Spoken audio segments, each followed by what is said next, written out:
In a pivotal gathering underscoring the evolving dynamics of regional sovereignty in the Sahel, President Assimi Goïta of Mali hosted a high-stakes meeting yesterday at the Kalouba Palace in Bamako.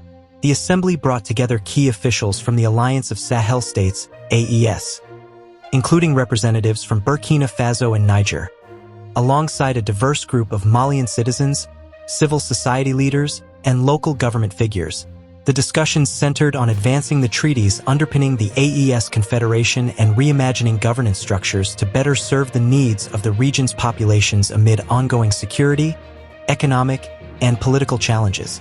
The meeting comes at a critical juncture for the AES, a mutual defense and cooperation pact formed by Mali, Burkina Faso, and Niger in late 2023 following a series of military coups that ousted civilian governments perceived as ineffective against jihadist insurgencies and overly aligned with Western influences, particularly France. The alliance, initially a response to shared threats from groups like Al-Qaeda in the Islamic Maghreb and the Islamic State in the Greater Sahara, has since expanded into ambitions for deeper integration. In July 2024, the three nations formalized the Confederation of Sahel States, aiming to create a unified front against external interference while fostering internal stability and development. Sources close to the talks, speaking on condition of anonymity, revealed that the agenda delved deeply into refining the AES treaties, which are still in nascent stages. Central to the discussions was the proposed establishment of the Confederal Bank for Investment and Development, BCIDAES, an initiative accelerated in recent months to reduce dependency on international financial institutions like the World Bank and IMF. Participants explored how this bank could fund infrastructure projects, such as cross-border road networks and energy grids, to bolster economic resilience in a region plagued by poverty and climate-induced hardships. Earlier this year, in May 2025, experts from the road authorities of the three countries met to align on road safety standards, laying groundwork for broader connectivity that could facilitate trade and mobility among the AES member states. Beyond economic treaties, the meeting addressed the thorny issue of governance models tailored to the people's needs, as articulated by President Goïta in his opening remarks. Our alliance is not just about defense. It's about building governments that reflect the aspirations of our citizens, free from neo-colonial strings, and focused on dignity, security, and prosperity, Goïta stated, echoing the anti-imperialist rhetoric that has defined the junta's rule.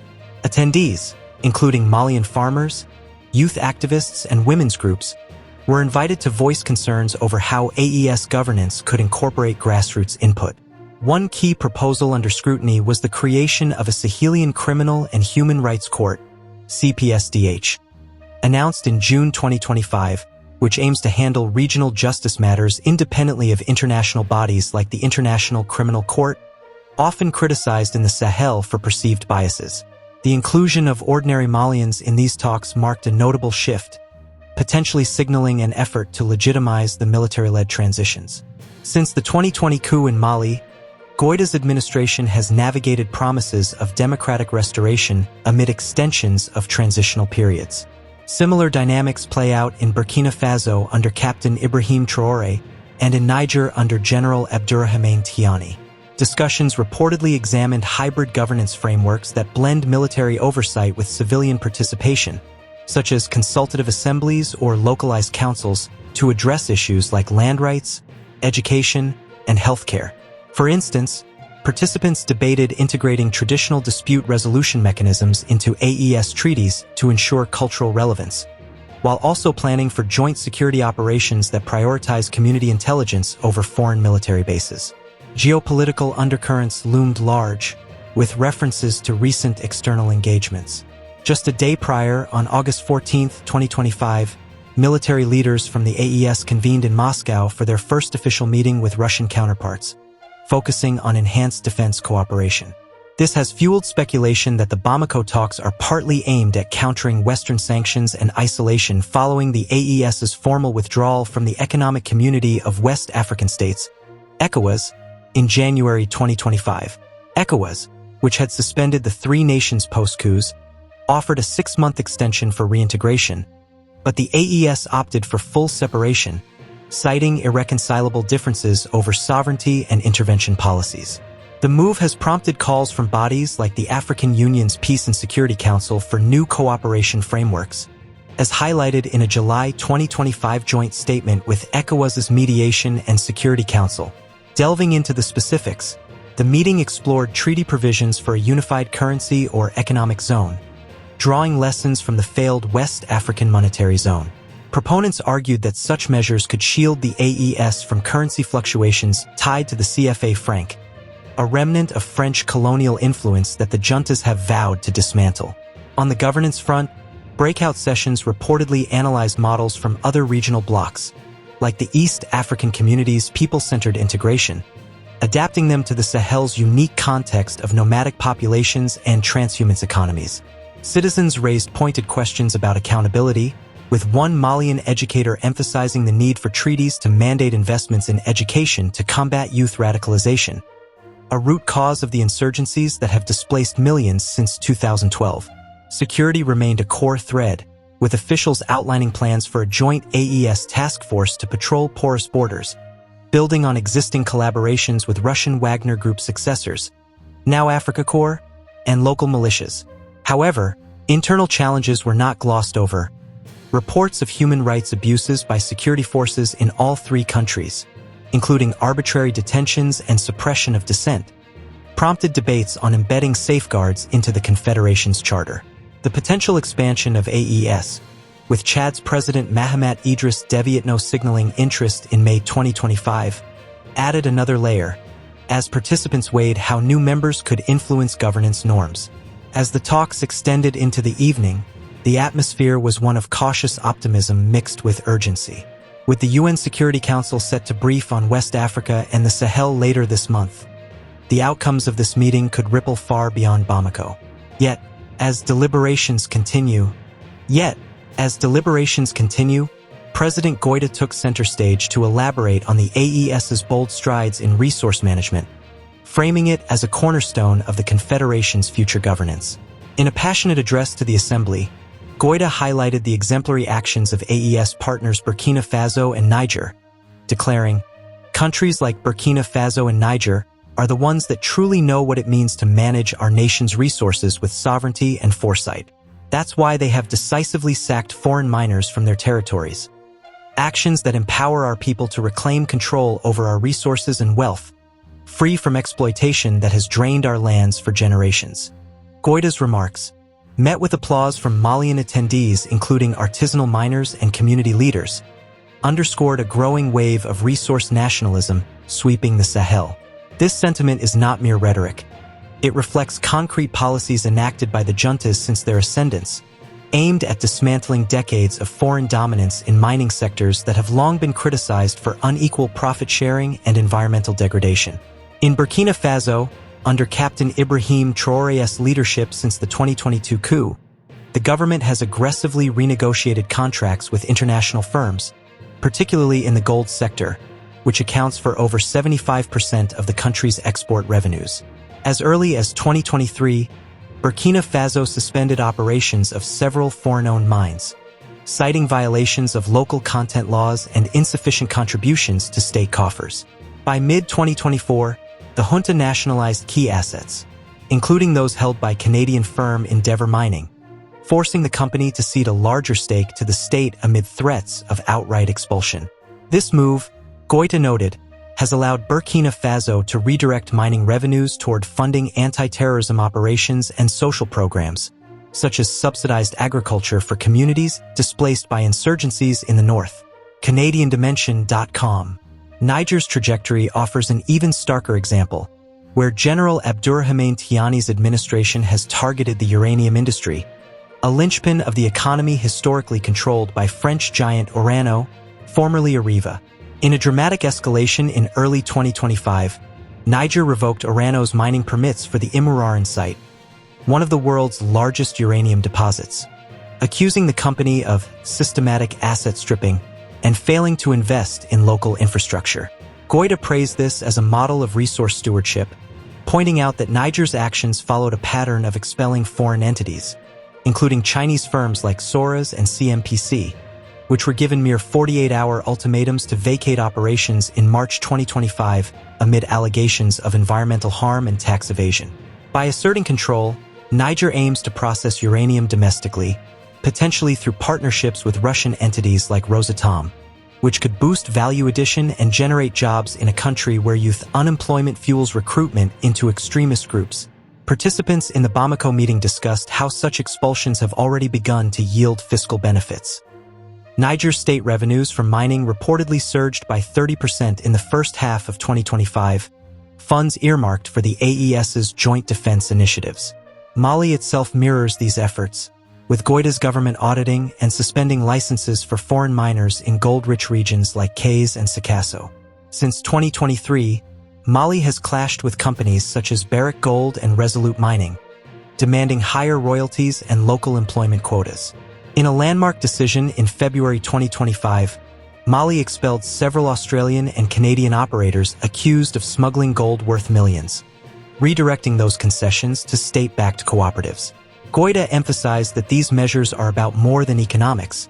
They represent a governance paradigm shift, where AES treaties could establish a unified regulatory framework for resource extraction. Proposals floated during the talks included a confederal mining code that mandates at least 51% local ownership in all projects, joint AES oversight boards to prevent corruption, and revenue-sharing mechanisms to fund cross-border development, such as irrigation projects in the Niger River Basin to combat desertification. CanadianDimension.com. Delving deeper, the expulsions signal a broader rejection of neo-colonial economic models that have perpetuated dependency. Historically, foreign firms have extracted vast wealth. Burkina Faso's gold output reached 60 tons annually by 2024, yet poverty rates hovered at 40%, while leaving environmental scars like contaminated water sources that exacerbate health crises in mining communities. By sacking these entities, AES nations are positioning themselves to negotiate from strength, potentially attracting alternative investors from Russia, Turkey, or the UAE who offer technology transfers without the strings of Western conditionalities. However, the strategy is not without risks. Legal battles, such as Orano's lawsuits against Niger, could tie up resources in international arbitration, and the sudden void in expertise has led to temporary production dips, as seen in Mali's 15% decline in gold output in early 2025. Citizens at the meeting voiced support but raised concerns about ensuring transparency, with one farmer from Burkina Faso's delegation warning that without robust anti-corruption clauses in AES treaties, the wealth could be siphoned by elites rather than benefiting the populace. Geopolitically, these actions are reshaping alliances, as the AES leverages resource control to fund its security apparatus amid ongoing jihadist threats. The juntas argue that foreign miners have indirectly fueled instability by operating in conflict zones, sometimes paying protection fees to armed groups. In response, plans for a Sahel-wide resource fund were debated, which could pool mining royalties to equip joint forces, reducing reliance on aid from bodies like the African Union. Yet, as Goïta's words reverberated through the palace halls, questions lingered about implementation. President Assimi Goïta doubled down on the transformative potential of the AES's resource reclamation strategy, emphasizing tangible gains already realized. Since sacking foreign miners from our countries, Mali, Burkina Faso, and Niger have earned more revenue than ever before, Goïta declared to the assembly, his voice resonating with conviction. These funds are our lifeblood, and we will channel them into building schools, upgrading infrastructure, and strengthening our security to protect our people and secure our future. The statement, met with nods from AES officials and murmurs of approval from Malian citizens, underscored a pivotal shift in how the Alliance of Sahel states envisions its economic sovereignty as a foundation for governance and development. The expulsion of foreign mining companies, often criticized for extracting billions in profits while leaving minimal benefits for local populations, has begun to yield unprecedented fiscal dividends for the AES nations. In Mali, the nationalization of key gold mines, including those previously operated by Barrick Gold and Resolute Mining, has boosted state revenues by an estimated 40% in the first half of 2025, according to preliminary figures from the Ministry of Mines. Burkina Faso, a gold powerhouse, reported a 35% surge in mining income since 2023, following the revocation of licenses for firms like Endeavour Mining and the redirection of operations to state-controlled entities. Niger's uranium sector, once dominated by France's Orano, saw a 30% revenue increase after the government seized control of the Imurarn deposit and began negotiations with alternative partners like Russia's Rosatom to enhance local processing. These windfalls, Goïta stressed, are not merely numbers but the means to address systemic deficits that have plagued the Sahel for decades. A significant portion of the discussions in Bamako focused on how these revenues could be strategically allocated to transform the region's socio-economic landscape. Education emerged as a top priority, with Goïta outlining plans to channel funds into constructing and rehabilitating schools, particularly in rural areas where access to education remains abysmal. In Mali alone, over 2 million children are out of school, exacerbated by conflict and poverty. Proposals tabled during the meeting included an AES-wide education fund, seeded by mining revenues, to standardize curricula, train teachers, and build thousands of classrooms equipped with solar-powered facilities to address electricity shortages. Malian teachers and youth representatives in attendance pushed for vocational training centers to equip young people with skills in agriculture and technology, aiming to curb the allure of extremist groups that exploit unemployed youth. Burkina Faso's delegation shared early successes. In 2024, mining royalties funded 150 new schools in the conflict-ravaged Sahel region, reducing dropout rates by 10% in targeted communities. Infrastructure development was another focal point, with AES leaders envisioning mining revenues as a catalyst for regional connectivity. The Sahel's rugged terrain and underdeveloped transport networks have long hindered trade and access to markets, compounding economic isolation. Goïta highlighted plans to revive cross-border projects, such as the 1,200-kilometer Trans-Sahel Highway linking Bamako, Ouagadougou, and Niamey, which has languished due to funding shortages. In May 2025, road safety experts from the three nations laid groundwork for this initiative, and the Bamako talks advanced discussions on using mining wealth to pave roads, modernize ports, and develop renewable energy grids, such as solar farms to power remote villages. Niger's delegation proposed a confederal investment model where revenues are pooled into the AES's nascent Confederal Bank for Investment and Development, BCIDAES, ensuring equitable distribution for projects like irrigation systems to combat desertification, a pressing issue as climate change shrinks arable land across the Sahel. Security, however, remains the linchpin of the AES's agenda, and Goïta emphasized that mining revenues would bolster the alliance's joint defense capabilities. The Sahel faces relentless threats from jihadist groups like Jamaat Nasr al-Islam wal Muslimin and the Islamic State in the Greater Sahara, with over 10,000 deaths and 3 million displacements recorded in 2024 alone. By redirecting funds to equip and train a unified AES task force, the juntas aim to reduce reliance on foreign military presence, such as the recently expelled French and UN forces. Burkina Faso's experience illustrates the potential. In 2024, mining revenues enabled the purchase of drones and armored vehicles, enhancing rapid response capabilities in the north, where attacks on civilians dropped by 15% in early 2025. The Bamako meeting explored treaty provisions for a permanent AES security fund, with contributions proportional to each nation's mining output, to sustain joint operations and support local militias integrated into the Confederation's framework. Yet, the ambitious redirection of revenues is not without challenges. Citizens at the meeting, including a women's cooperative leader from Sikasso, Mali, raised concerns about equitable distribution, citing historical mismanagement where resource wealth enriched elites, while communities near mines faced polluted rivers and health crises. Proposals for transparency mechanisms, such as public audits and community oversight boards, were debated to ensure funds reach intended projects. Additionally, the technical capacity to manage nationalized industries remains a hurdle. Mali's gold production dipped by 15% in early 2025 due to expertise gaps post-expulsion, prompting discussions on AES-wide training programs with partners like Turkey or Russia. Geopolitically, the revenue surge has drawn scrutiny, with Western nations imposing sanctions that could limit access to global markets, while new alliances with Russia and China raise questions about long-term sovereignty. As the assembly deliberated late into the night, the prospect of transforming mining wealth into tangible progress animated the room, but the path forward remained fraught with complexities. As the assembly deliberated late into the night, the prospect of transforming mining wealth into tangible progress animated the room, but the path forward remained fraught with complexities.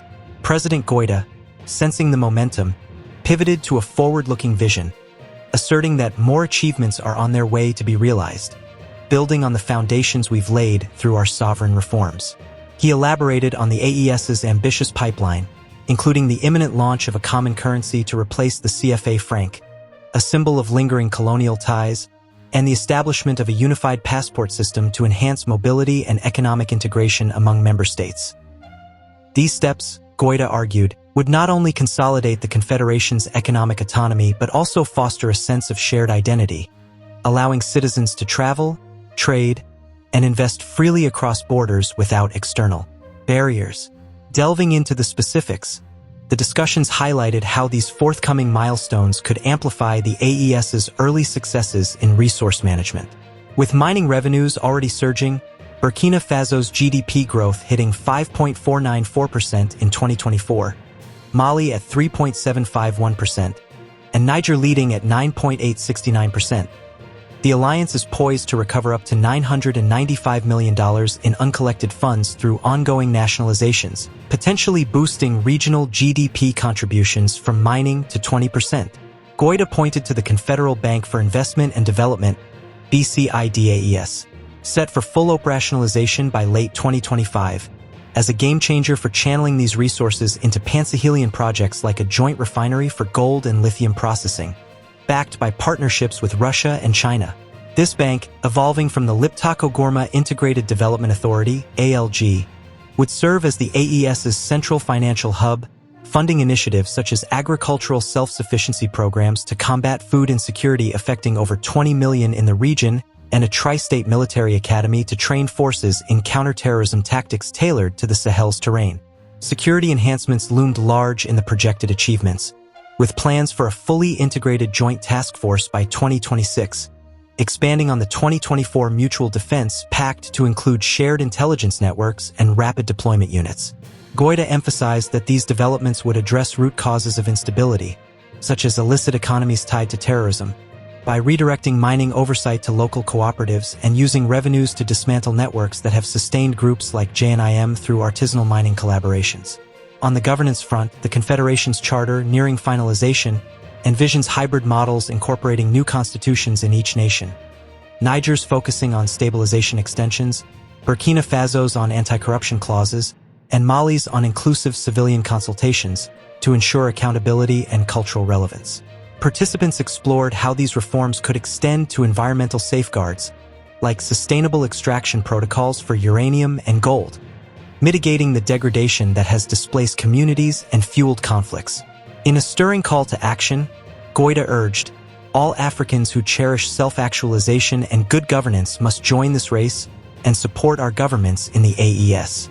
This appeal resonated deeply, framing the Confederation as a beacon for Pan-African emancipation from neo-colonial influences, where self-actualization means harnessing indigenous resources for collective uplift rather than foreign profit. Attendees, including diaspora representatives and civil society figures, delved into why such support is crucial. The AES's model challenges the status quo of Western-led institutions like ECOWAS, which imposed sanctions post-coups, by prioritizing sovereignty and mutual assistance over external dictates.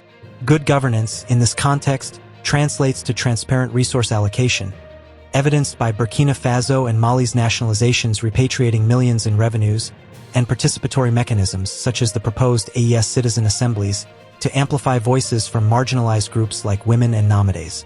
The call extends beyond borders, inviting like-minded Africans to advocate for AES expansion, potentially including Chad or Guinea, and to counter narratives of isolation by highlighting the alliance's positive trajectory amid global raw material demands.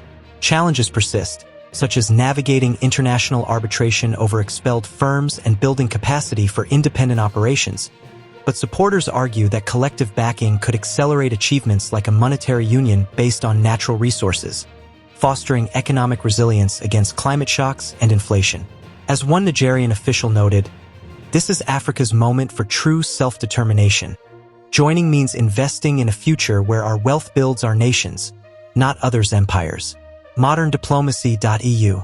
The meeting concluded with a joint communique pledging to finalize the AES treaties by year's end, signaling a new chapter for the Sahel. As delegates departed under the Bamako stars, the air buzzed with possibility, a testament to the region's resolve to forge its destiny amid shifting global alliances.